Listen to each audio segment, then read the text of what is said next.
Tonight, yes, we are recording the program tonight.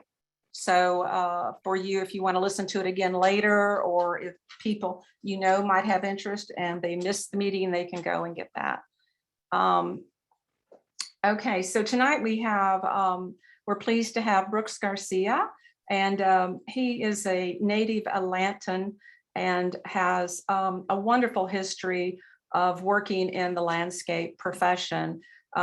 He's achieved his bachelor in landscape architecture, traveled through Europe, getting a lot of design ideas and inspiration, and later became an assistant to the late Ryan Gainey, who we've visited his garden several times. The Hydrangea board has, and on many times in the past, I've seen Brooks's work in magazines, in the Atlanta Journal, I believe, years ago, and just references to him so many times over the years. And I've always wanted to have him speak with us. And we finally tracked him down and in the North Georgia hills. So he didn't make it easy, but we found him. Anyway, tonight he's going to talk to us and share with us his experiences and knowledge on designing with hydrangeas. So here is Brooks Garcia. Thank you, Brooks. You're so welcome, Linda, and thank you for having me. Good evening, everyone, and thanks for joining us. Tonight, I'm going to talk about designing hydrangeas, designing with hydrangeas, and other good bedfellows. We all know that we love this particular species, genus and species of plant, but when I first started gardening, I went out and collected like one of everything, like a botanical Noah. And all I ended up having was a collection of plants until I learned to start to design with them. And that's when I went to the University of Georgia and became a landscape architect. But it was while I was working with Ryan Gainey that I really honed my garden design skills. I had been to Europe, I had studied classical garden design, but I didn't completely understand what I was looking at when I was in those gardens. So I want you to kind of quell your passion to have every one of the hydrangeas I show you, because then we just end up with a collection. And so I want to teach you how to design with these plants and other plants to create something really wonderful in your garden. So when I worked for Ryan, I got the fabulous opportunity to meet Rosemary Veary, the British garden designer. And I remember walking with her in a beautiful English garden, arm in arm. And she said, Brooks, you just must seize the moment. And I said, like carpe diem. She says, no. And as I seize it right over there. So this evening, I want y'all to learn to see and look and understand when you're looking at a beautiful garden in a book or a magazine or on a TV show or something of that sort, exactly what you're looking at besides just the beautiful hydrangeas that we love so much. So this initial slide, I believe Linda snitched from my Instagram account, and we'll tell you about that at the end so that you can follow me if you're interested. This is showing my use of Hydrangea paniculata little lamb in this situation. And this is behind my swimming pool, which actually, is designed to look like a fountain. Unfortunately, the dolphin is not spitting in this photograph, but it spits into the shell and then it feeds into the fountain. Behind the hydrangeas are a half circular hedge of boxwoods. And then mixed in with the hydrangeas are southern shield fern that tolerates the full sun, and Hosta Ventricosa, which we'll be talking about. So with these combinations, we extend the season. The hydrangea little lime, I think, begins to bloom end of July and will extend through August and a little bit into September. Right now, I looked at them this morning and they're starting to turn brown on me, but I've gotten a good couple of months out of them. So if I could have the next slide, Steve, please. So we fall in love with this plant, particularly this one, Tokyo Delight, beautiful, Hydrangea serrata, beautiful lace cap, and then the florets start to turn pink, and then they flip upside down and they turn red, and that's wonderful. So we add that to our garden, but that's just, a single plant. We need to mix it with something else to maybe extend the season when it's not blooming, or play off the color of those flowers. May I have the next slide, please? So many of you may have a garden that looks like this. So we've got this beautiful structure in the garden. We've got these lovely stone steps and boulders, and I see rhododendrons and ferns and things of that sort. But, you know, here's this beautiful woodland setting, and there's not a single hydrangea that I see in this, just rhododendrons and things. So typically this is the environment that we have some of our hydrangeas in, which is dappled shade. Maybe we have morning sun, 4 hours, or afternoon sun if we're, you know, if that's all we've got. But some hydrangeas added to this beautiful collection of greens and dappled shade would be lovely. But of course, we need a structure in which to walk through our garden. That can be walls, magnificent steps, gravel paths, things of that sort. May I have the next slide, please? So, you know, you don't ever tell me that you don't have room for hydrangeas, because look at this exquisite jewel box of a little garden. Of course, these are hydrangea, most likely Annabelle, behaving quite nicely.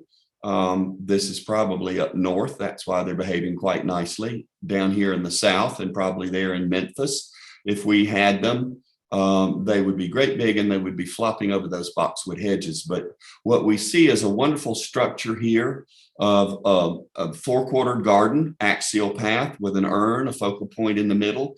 The paths are edged, and then the boxwood creates these little boxes in which we put our hydrangeas to add structure, because we know those Annabelles in the winter are going to be completely bare. So that doesn't just leave us with sticks. Of course, in the back, we have some sort of paniculata that is also blooming with these Annabelles. And then there may even be some hydrangeas, looks like florist hydrangeas in the containers at the back.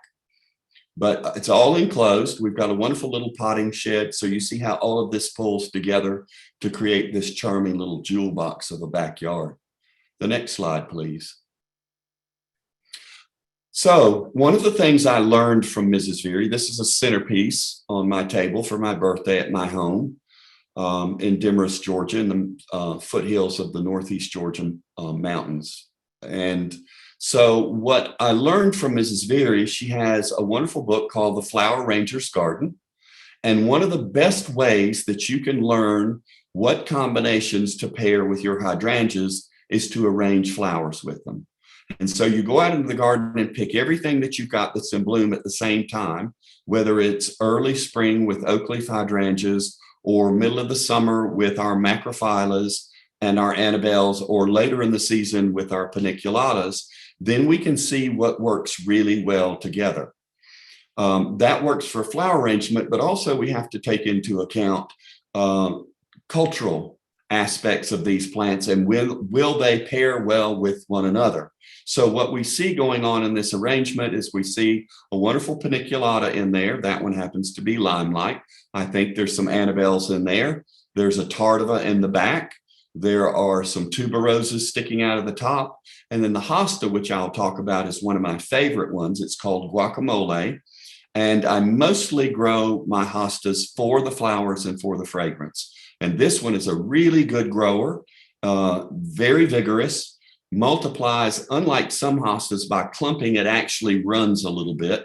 And you can divide the babies off, the pups off the bottom without digging up the whole plant and splitting it apart. So this is a wonderful way to figure out exactly what looks good together.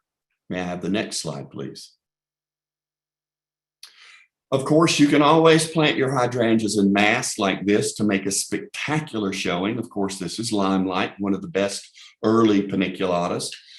They've come out with a great number of different varieties, and I've been trialing some of them. And I'll have to admit, to my great disappointment, I'm not seeing a lot of variation in them, enough to warrant growing every one of them. You know, some of us have to have the newest and latest and greatest thing. I grow one that I've had for 3 years now called Lava Lamp, and I'm just not impressed with it. It's like a stunted tardiva, and it gets a little bit of a pink blush, and there's no fiery red color. The one that I'm really loving is, and I always get it wrong, it's either strawberry vanilla or vanilla strawberry.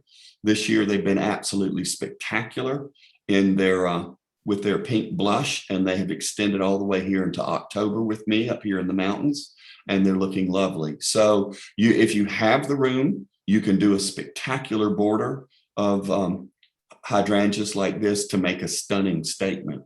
So think about making a statement with your hydrangeas. May I see the next slide, please?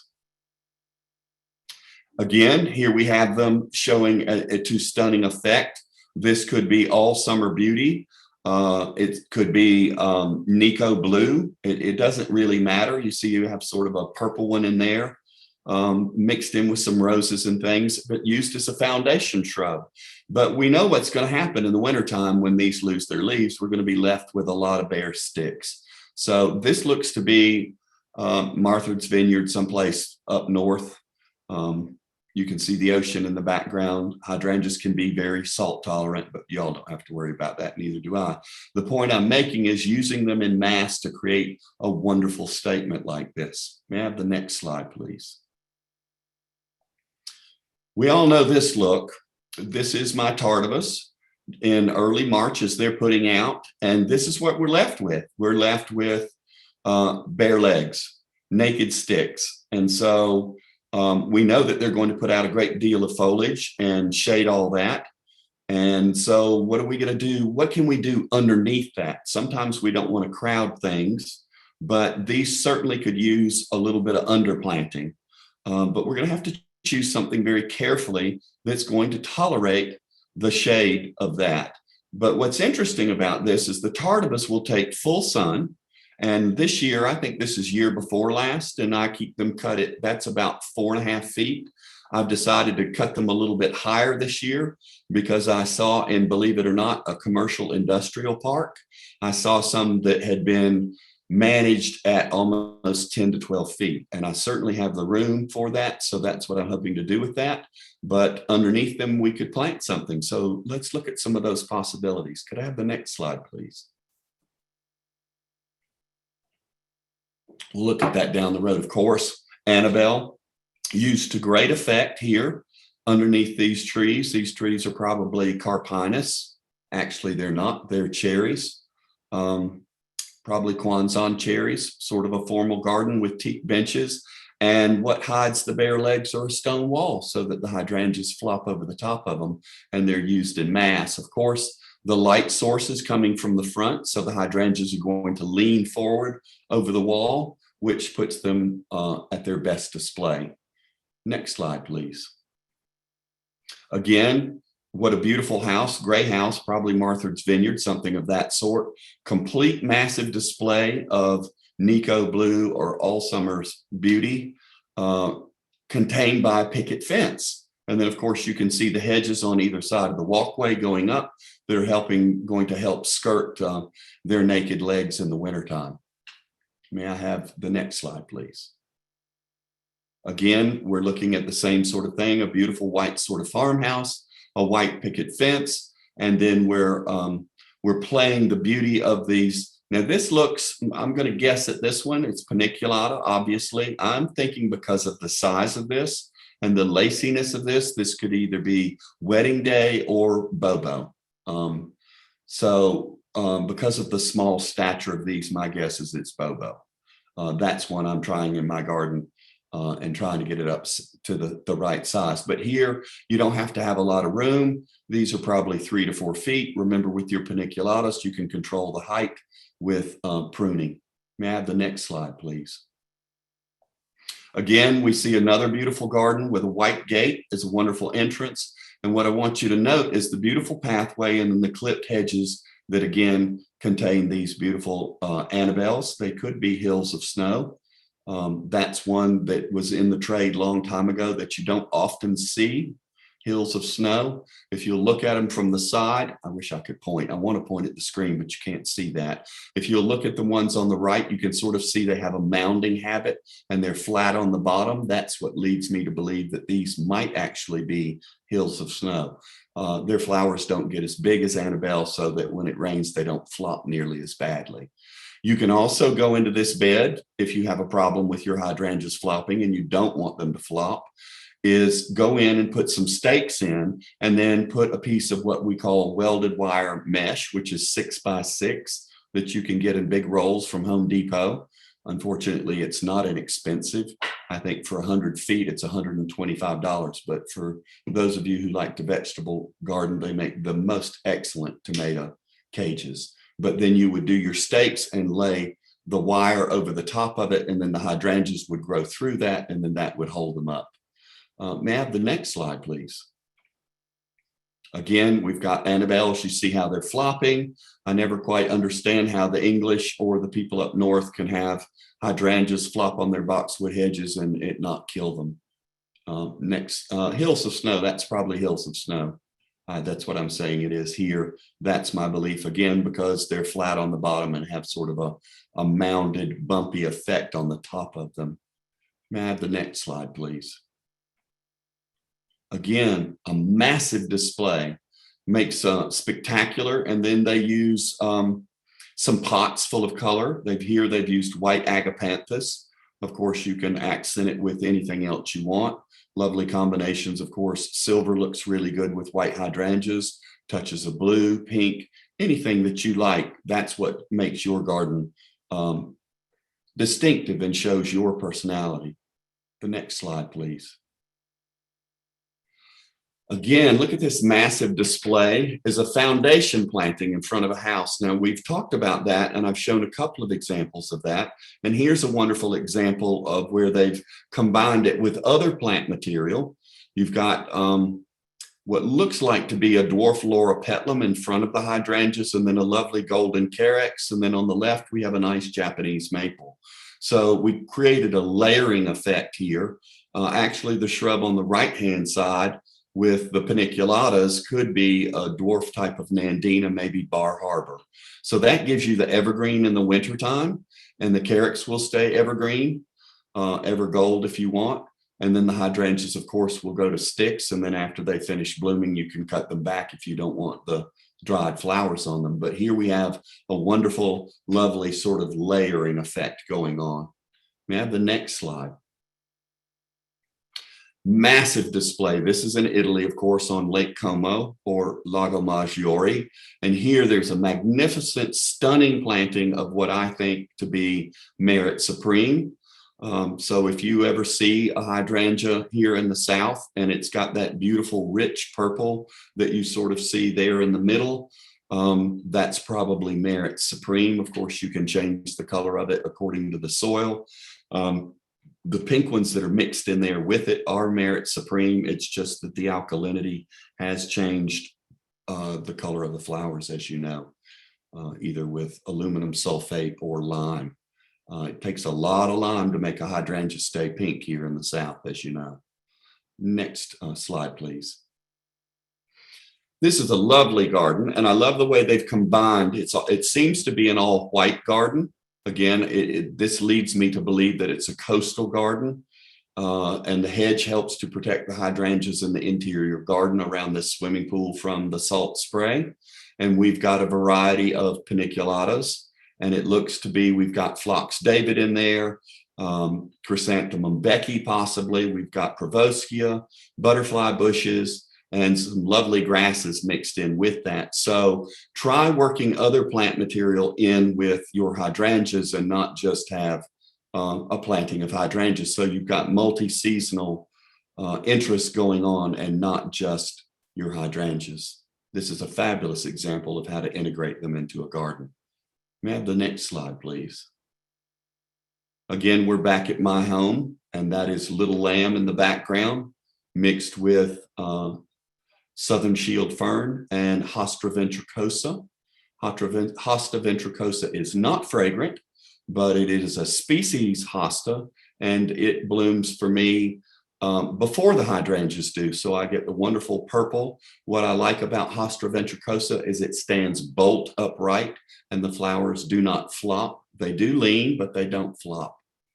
So here it is being a backdrop for there's the fountain on, the dolphin fountain, and that beautiful urn. And of course, then you have that magnificent view of the mountains in the background. May I have the next slide, please? That's a close-up of them. Of course, what I like about Little Lamb is they tend to get about 5 or 6 feet, and I prune them very hard in the wintertime. and bring them back down to about 18 inches. So they're really, really manageable. I love to propagate my Piniculatas. If you've never done that before, it's easy, easy, easy. When you take your, when you cut your hydrangeas back, I cut them into lengths of about 8 to 10 to 12 inches and just stick them elbow to elbow in a pot full of soil and set them off to the side and just keep them watered. And usually by about midsummer, they've rooted well enough to go into another pot on their own. And then in the fall, I can put them in the ground. I don't have a picture of it, but I have a little Airbnb in front of my house down by the street, and I've created a 100-foot long hedge of mixed Piniculatas and Tardives just from cuttings. And those hedges are 6 feet tall in 3 years from cuttings. Next slide, please. I love that these hydrangeas in this photograph have been used as a focal point and sort of as a way to lead your eye into the garden and through the garden. Of course, we've gone back to Arborescence, Annabelle. You see how they're flopping and the heads are big. And then in the background, I can't really tell if that's a rhododendron or if that's a pink hydrangea. It could be Madame Emile Moulière in the background. She will flush a little bit pink if she's alkaline. So consider doing that to Madame Emile Moulière. The next slide, please. Climbing hydrangea. My thoughts, and see, you've got another one. This is probably the new dwarf Annabelle down here to your left. And then on the arbor, of course, we have, it looks to be Schizophragma hydrangioides moonlight. It's a little hard to tell in this photograph, but those leaves do look bluish and the veins do tend to pop out. Remember, if you're going to grow your climbing hydrangea, you've got to give it plenty of room, because if you don't, it will never gain size enough to be able to put out the lateral branching that you need in order to get the flowers that you want. And so be very careful about pruning that hydrangea. You probably know that it needs to be, if any pruning's done on it at all, it needs to be done immediately after it flowers so that it can put on enough growth for the next year and set flower buds. But that is a magnificent example of mixing a climbing hydrangea and the other vine up there, which I'm not crazy about that on the arbor, but they didn't ask me, but I'm going to give you my opinion anyway. It's Boston ivy. Parthenocissus tricuspidata. If that's up north, that'll have a spectacular fall color, but that's a lovely combination nonetheless. Next slide, please. Here it is again, but look at it. This is something that I've done at my own house. I've run a Clematis up into my climbing hydrangea. That is indeed moonlight.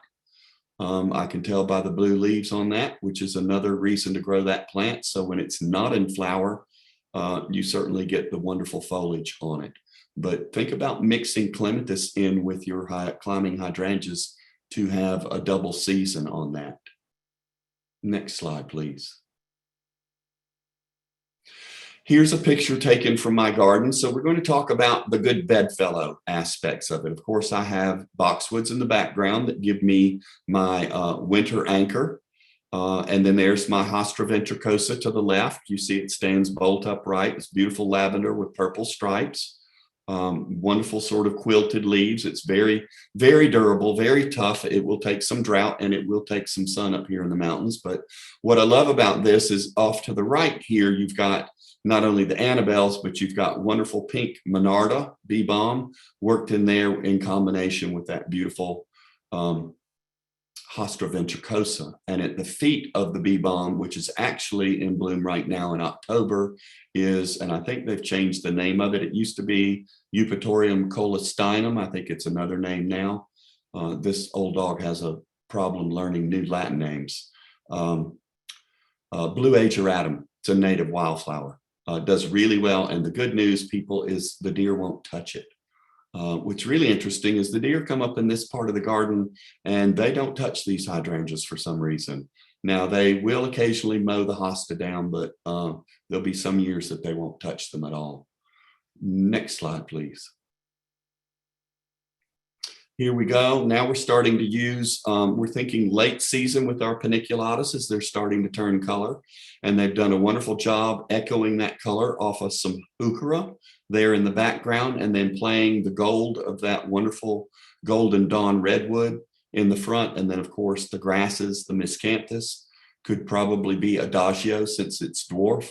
And then you're starting to get a little bit of a color combination with the flower heads of that grass off of the heuchera that is then played off of the hydrangeas. So the hydrangeas are not standing by themselves. They're working in tandem with other things to create this wonderful combination.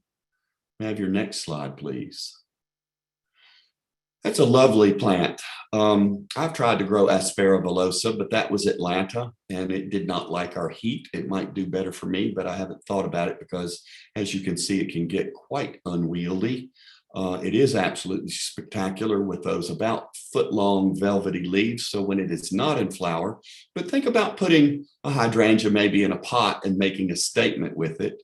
And I'll show you an example in just a minute that's absolutely stunning, where a designer has used hydrangeas to incredible effect. So think about a hydrangea in a pot as a focal point. May I see the next slide, please?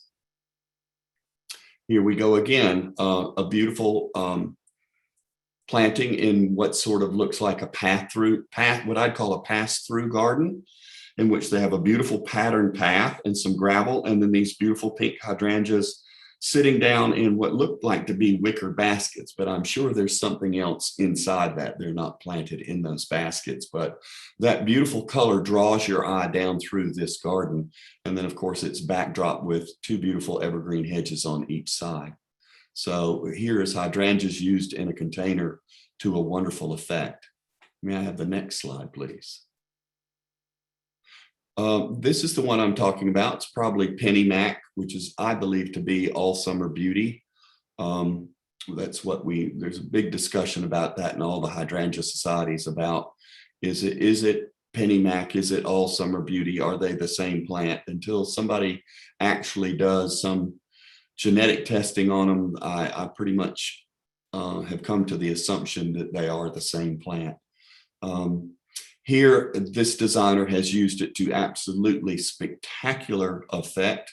This is Furlow Gatewood's garden down in middle Georgia, in which he has lined his driveway with pots of hydrangeas. Now, we know that these absolutely have to be on irrigation. There is no other way that these would work in these pots unless they were on irrigation. And they've done a wonderful job of hiding the tubing. One of the ways is when you initially do it is to run it up through the drainage hole so you don't see the line if you want to do it that way. There should be another slide of this example, but this is a spectacular. Here we go again, using hydrangeas in pots and using the color to echo down the path.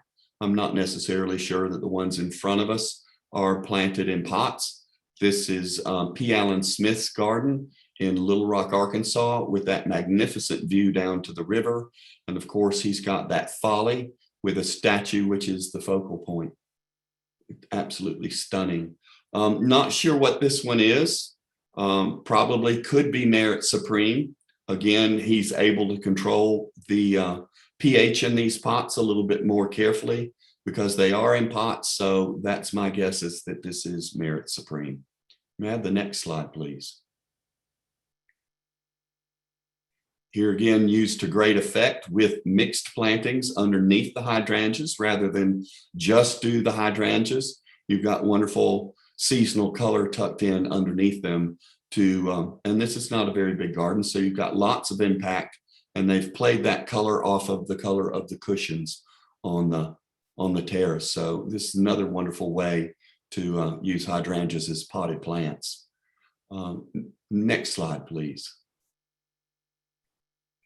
So we know how our hydrangeas, we're back at my house in my garden, and we're looking at my tardivis. And in the background is a Cryptomeria japonica Yoshino, which gives me an evergreen background. But what I want you to notice is that magnificent hellebore that's about 3 feet across. And they make great companions for planting underneath your Piniculatas. They will actually greatly appreciate the summer shade that the hydrangeas will give them. These are just what I would call ditch lilies. This is Hemerocallis flava, just the plain orange ones that have sort of come up underneath there. And they're nice and they tolerate a little bit of shade. Of course, that's the western side of that shrub. So they get good afternoon sun, so they perform well. So think about underplanting your hydrangeas with hellebores. Next slide, please.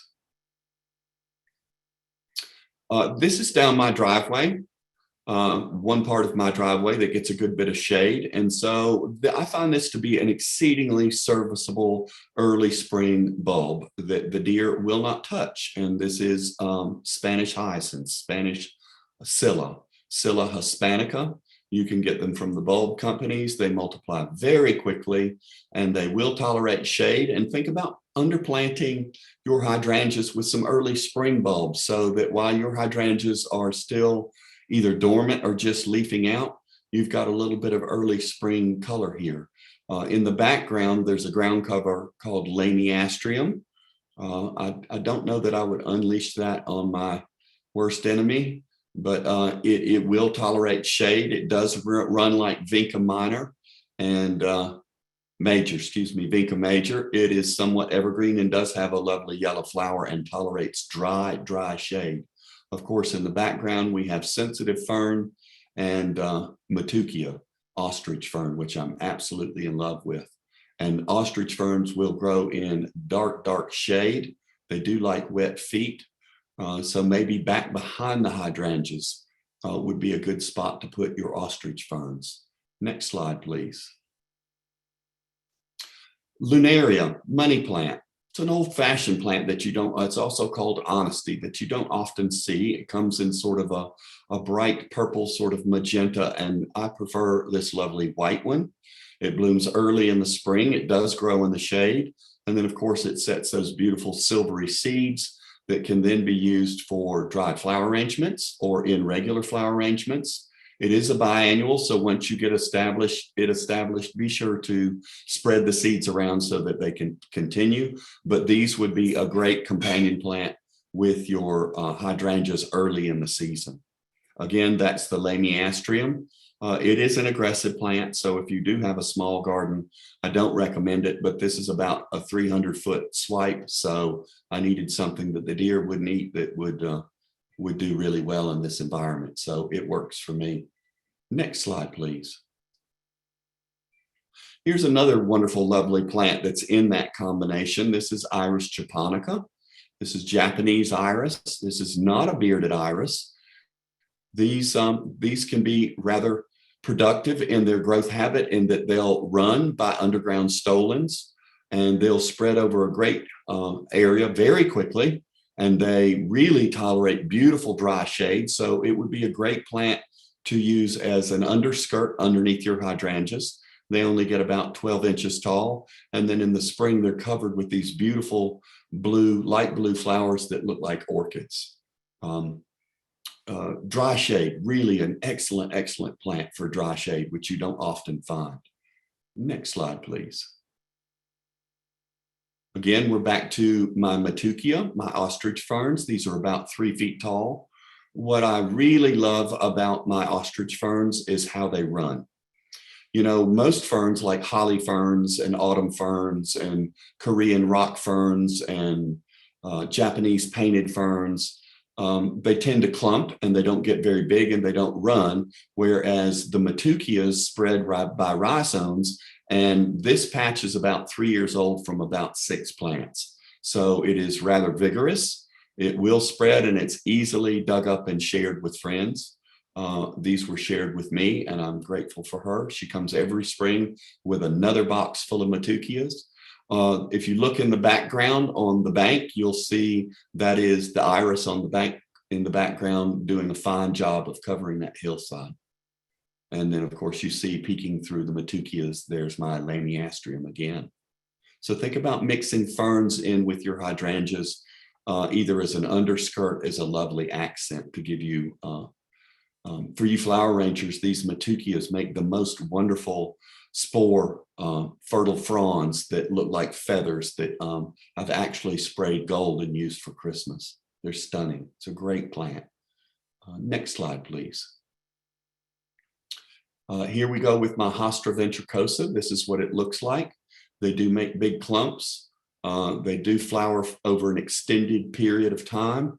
If you have a deer problem, they might like to eat on these. If you have a vole problem, they'll eat the hostas, but this is a good species hosta. Again, it'll tolerate dry shade. It'll take a good bit of sun, but think about combining that lovely sort of lavender with the blue of your either Nico Blues, Penny Max, or All Summer Beauties.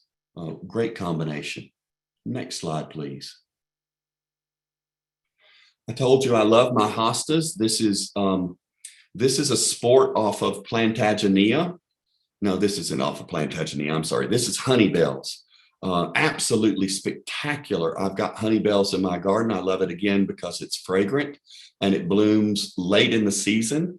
So when your hydrangeas are starting to turn green with a blush of blue to them or a little bit of burgundy, you've got your honey bells that are blooming in August.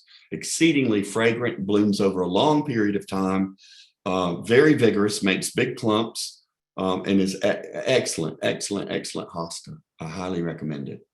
Honey bells. Next slide, please. This is Hosta Guacamole. Now, Hosta Guacamole is it sort of has a two-tone leaf, but I don't really grow it for the leaf. I grow it for these spectacular flowers. This is a sport off of the species Hosta Plantagenea, also known as, I've drawn a complete blank this evening on that. August lily is the name of it because they bloom in August, and that's what's wonderful about this. They're vigorous plants, Hosta Guacamole is. If you find Hosta Plantagenea, there is a double one called Aphrodite. They can be rather expensive, whereas Hosta Guacamole is typically not that expensive. They're about $12 or $15 for a gallon. And this clump, I would imagine, is about 3 years old. When I had them more in full sun, the spikes got about 3 feet tall, and they actually branched and bloomed for well over a month. So, and they're intensely fragrant. So they're wonderful for flower arranging as well. And of course, you can also use the leaves in flower arrangements. May I have the next slide, please? This is the one that I thought honey bells was. This is a sport off of Plantagenea. This is Royal Standard. It blooms probably 15 days, 2 weeks before honey bells. So you could get the overlap of all those white hostas.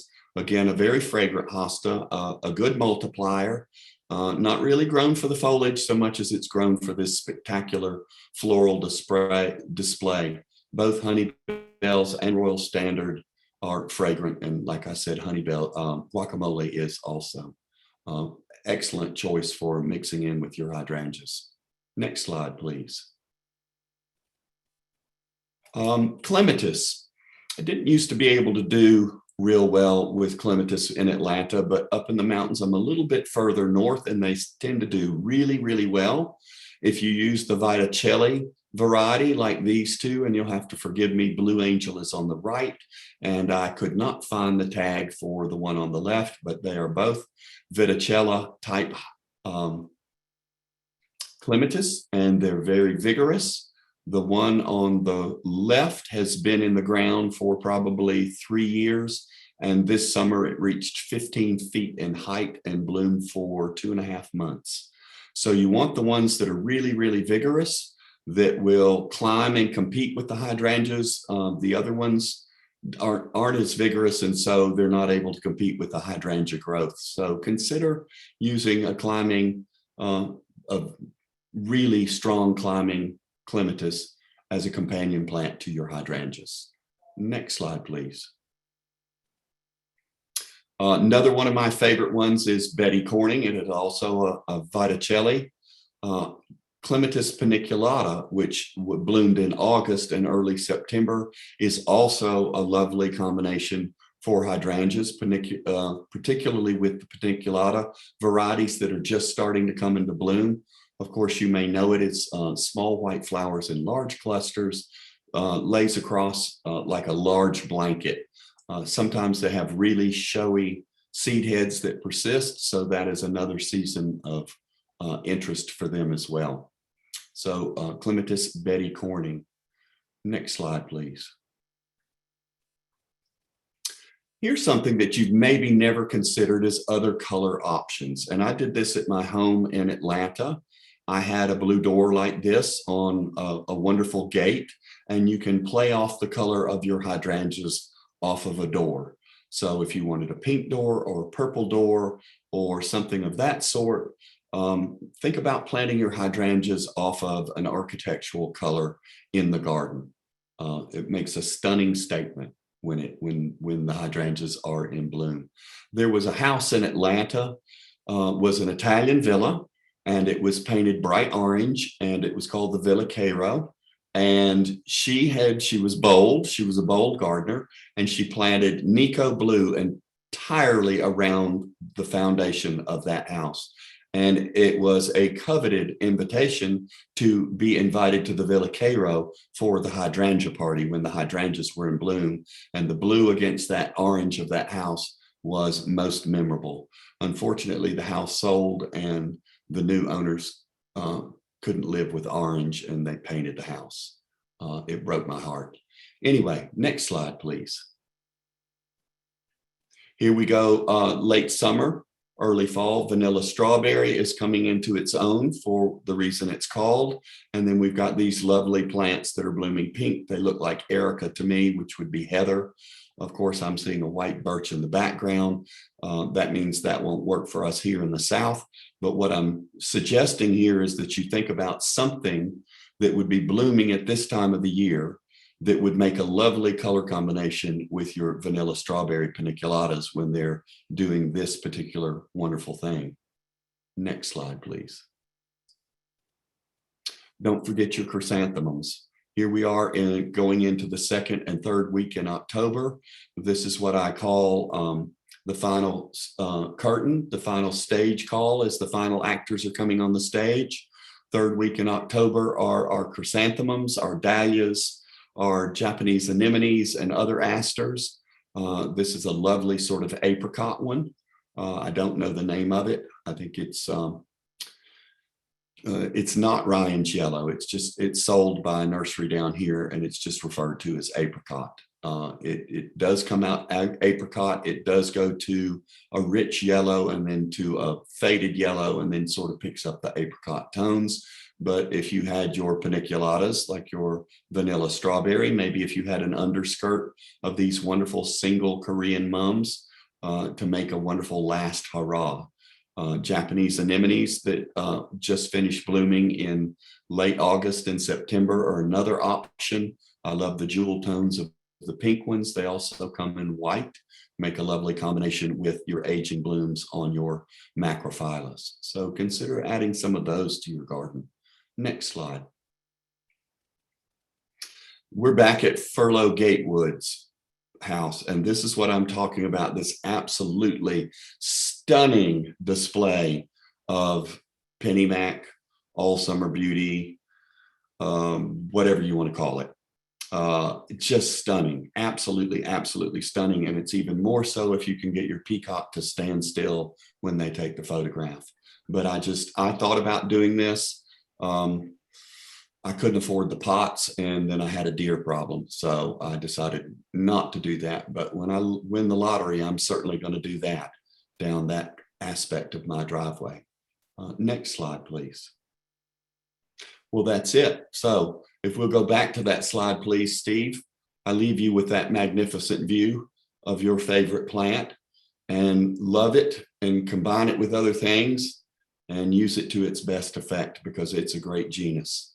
Thank you very much for having me this evening, and I'll be happy to answer all your questions. Well, thank you so much. Well, I have a question. I know with the pandemic, things have changed quite a bit, but have you in the past, or do you plan in the future to ever have an open house at your beautiful Italian villa in the northern hills of Georgia? Yes, I do, Linda. And I suffer from the same thing that all gardeners suffer from. It's just not ready yet. A friend of mine had a wonderful sign, and I had one for a while, and it rotted, and I need to get another one and put it in my garden. And it said my garden was at its peak last week. I'm sorry you missed it. I know. We're just such perfectionists as gardeners, and we just hate to, we just think it's not where it needs to be. But I've got a little bit more ways to go before I open it up. And you have to understand, I live on 30 acres. And 15 of it is in grass. And I also have an Airbnb that I take care of. And it's just me. So keeping up with everything is a little bit of a challenge. I didn't garden 30 acres. No, I did not. I knew better than that. I've only gardened right around the house. But still, all combined, it's probably about a half an acre that's intensively gardened. Maybe one day I'll come back and give you all a lecture about just the villa. Right. So, Well, for those of you, us that can't come see your villa, I want to make sure everybody knows that you are on Instagram, and you can follow Brooks on Instagram and get some beautiful photographs that he has on Instagram of his villa. And it's really very pretty. I'm very envious, although I can hardly keep up with my little area. So not that I want it anymore. I've gotten past the age where I can keep up with things, but it is quite stunning. So follow Brooks on Instagram if you want to peek at that. So let's take a second right here, Linda, and I'll just go ahead and give them that Instagram so that they can write that down. It should be very easy. It's Villa, Villa, Del, Del, Soleil, Sole. That's Italian for House of the Sun. And I am in Demarest, so it's Villa de Soleil, Demarest. Okay. And I post wonderful photographs of the garden and my life here in Northeast Georgia. That's beautiful. Well, we had someone's asking, in your area, what month do you prune your arborescence and piniculatas? You can prune them anytime from when they go dormant in November to March. Okay. And what was really interesting is we had an Easter freeze this year, and it burned a lot of my piniculatas. And I actually thought that they weren't going to flower. And I went in and pinched some of the really badly burned shoots back, and they bloomed beautifully anyway. And I was really, really amazed that they took the frost. Even though it was really new foliage on it, it took the frost really, really well. And it was just actually leaves that burned. Right. So I usually wait until, because I enjoy the dried flower heads on them through the winter. And I usually do my pruning in February or March. Okay. February, March. Yeah. Yes. I sometimes here in Memphis, I wait till I see a little bit of green coming out before I cut. Yeah. But on some of these that have the green hedging, because I tried that this year in a new bed I added boxwoods with Annabelles behind it, because you just see that it's so pretty, and they look pretty ratty right now. And I'm very tempted to cut them pretty hard here in another month so that the boxwoods show. And absolutely. It's not going to hurt those hydrangeas to cut them back now. It doesn't matter if you cut them back. Here's something that I like to tell myself is this is what I do. When I've got the time and I think about it, I do it. Okay. Because if I wait, then spring comes on me really quickly in February and March, and all of a sudden I haven't gotten to the hydrangeas and they're starting to bud out. And I don't really want them to put the energy into that growth that I'm going to cut off. Right. I want that energy to go into the growth, the buds that are left behind.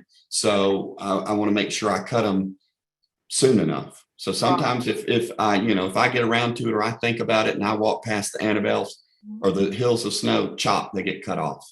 Okay. Well, that's a good, I've always been a little hesitant to cut that early, but I think you're right, because I get a little overwhelmed when spring starts coming on, because there's so much to do, really. So yeah, I usually keep my hydrangea pruning to the late winter when Okay. Good then. Brooks and Linda, I have another question. This is Linda Lanier. Yes, Linda. Linda Orden actually went to a open house at a nursery, a wholesale nursery in North Carolina once, and she said they had pruned their piniculatas late summer. So when she arrived in September, they were in full fresh bloom. Right. What time have you ever tried that? And I've never heard of that, and I'm not sure that there would be enough time for them to rebloom.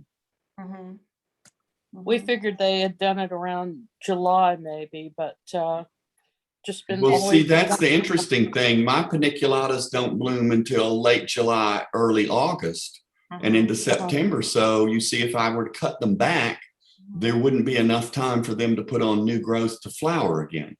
Yeah, maybe so. So I'm wondering if they didn't cut them back late and just had them flowering late. That's true, because they were in North Carolina and they were Yeah. cooler than we are anyway. Yeah. I know there's a gentleman I communicate with in Virginia, and he sells his Piniculatas to the cut flower market, and he has Piniculatas in big fresh bloom right now, and he times it by cutting his Piniculatas at different months, Yeah. so that it pushes his bloom late, so that he can have flowers for the cut flower market when his competitors don't.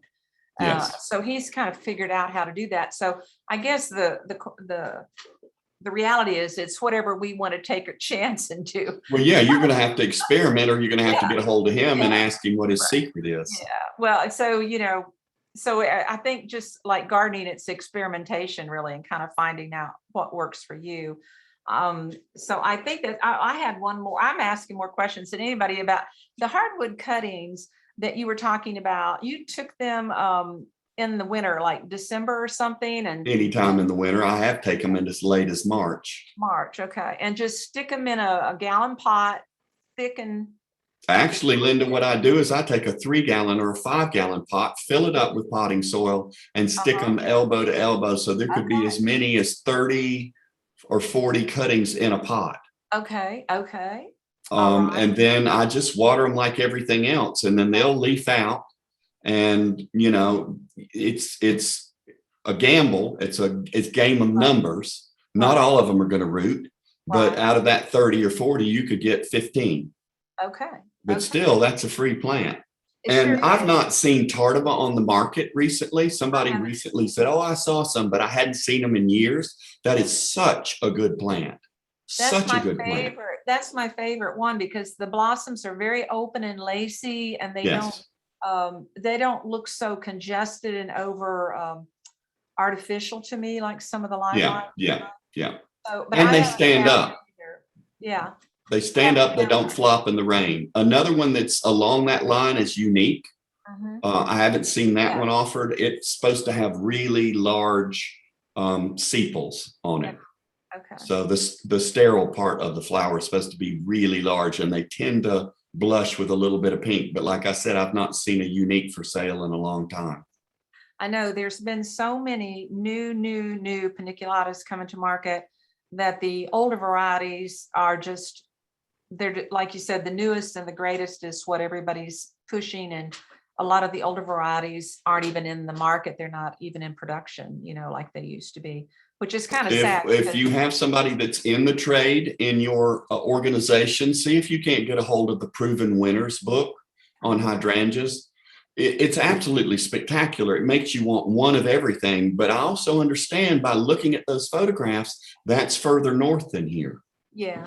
And so they're going to perform differently. Like the lady said, in North Carolina, they bloom a little bit later, they get the cool air, and they color up like they're supposed to. Right. Yeah. I have a friend down in South Fulton County below Atlanta said this is the first year his vanilla strawberries have really been vanilla strawberries. And there's no rhyme or reason to understand why this year they flushed that beautiful pink, and they haven't in the past. It wasn't cold. I don't know what it was. So yeah, we don't, here in Memphis and our zone, a lot of the Piniculatas, I see get kind of burnt up by August here. yeah. They're not gonna do that beautiful pink, fire up pink like they're supposed to here in our area. Like Lava Lamp has been a big disappointment to me. I'm just like, no, you're not worth the space. Yeah. Well, it's just a trial and error, really, learning what works in your garden, your own garden. Well, that's what I like about being able to take cuttings. Yeah. So I can try it, and I give it a couple of years, and if it doesn't do, you're out. And if it's something really good, then I can reproduce it. But remember, members, that you're not allowed to reproduce for sale if a plant is patented. Right. They'll come after you for that. They'll catch you. All right. Well, does anyone have any questions you want to put into the chat room, or have we just kind of answered everything you thought about? I guess so. Well, anyway, I want to here at the end remind you of the first Tuesday of November, the Hort Society's meeting with Alan Owings. And also it's a long, long way off, but June 11th, the second Saturday in June of 2022, we will have our a hydrangea sale at the Dixon Gallery and Gardens, a speaker, as well as a couple gardens open on that day for our members. So save the date on June 11th for us. We appreciate it. We hope to see you. We're looking forward to it because it'll be our first in-person event we've held now. It will be 2 years in 2022. So hopefully we'll all still be together and we can see each other again. So, well, thank you, Brooks. I think that's it. Thank you. You're great. I appreciate your patience with our audio, all our computer things. I'm not, Not a Steve problem. is the maestro behind all of this. So we appreciate Thank you, it. Steve. And thank you. All right. Well, is anything else, guys? We're going to sign